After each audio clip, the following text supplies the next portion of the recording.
गणेश जी ने चंद्रमा को क्यों दिया श्राप? पौराणिक कथाओं के अनुसार बात उस समय की है जब श्री गणेश कुबेर का अभिमान नष्ट कर उसके घर से कैलाश की ओर लौट रहे थे।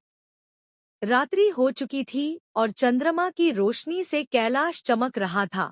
तभी मूषक के सामने से एक सर्प गुजरा, जिसके भय से मूषक उछला और उस पर विराजमान गणेश जी अपना संतुलन खो बैठे और गिर गए।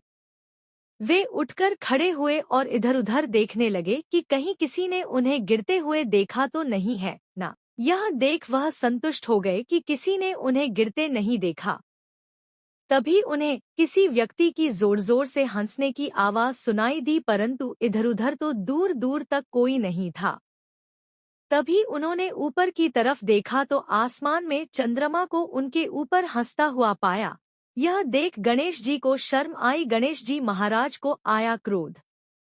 तभी उन्हें याद आया कि चंद्रमा उनकी सहायता करने की बजाय उनका उपहास कर रहा है, तो वे अत्यंत क्रोधित हो उठे और बोले, अभिमानी चंद्रमा, तुम मेरी लाचारी पर हंस रहे हो।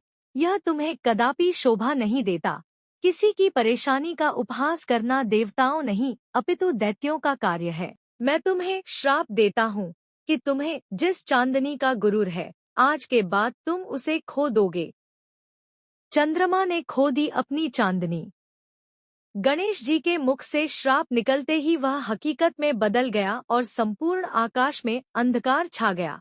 यह देख चंद्रमा गणेश जी के शरणागत होकर बोला, हे दुःखहर्ता, मुझे बहुत बड़ी भूल हो गई जो मैंने अभिमानवश आपका परिहास किया। अगर मेरी चांदनी ही चली जाएगी तो मेरा वजूद ही खत्म हो जाएगा। मुझे अपने किए का एहसास है। कृपा कर मुझे माफ करें भगवान और अपना श्राप वापस लें। चंद्रमा को दिया वरदान। चंद्रमा की क्षमायाचना सुनकर और उसे शरणागत होते देख गणेश जी महाराज का क्रोध शांत हुआ और उन्होंने कहा, अपना श्राप तो वापस नहीं ले सकता, परंतु तुम्हें एक वरदान भी देता हूँ। यह तो होगा कि तुम अपनी रोशनी खो दोगे, परंतु केवल माह में एक दिन के लिए। उसके अलावा तुम्हारा तेज कम ज्यादा होता रहेगा। इसके अलावा कुछ खास त्योहारों पर तुम्हारी पूजा भी की जाएगी, परंतु गणेश चतुर्थी को भाद्रपद में शुक्ल पक्ष में पड़ती है। जो तुमको देखेगा उसको कलंक अवश्य लगेगा।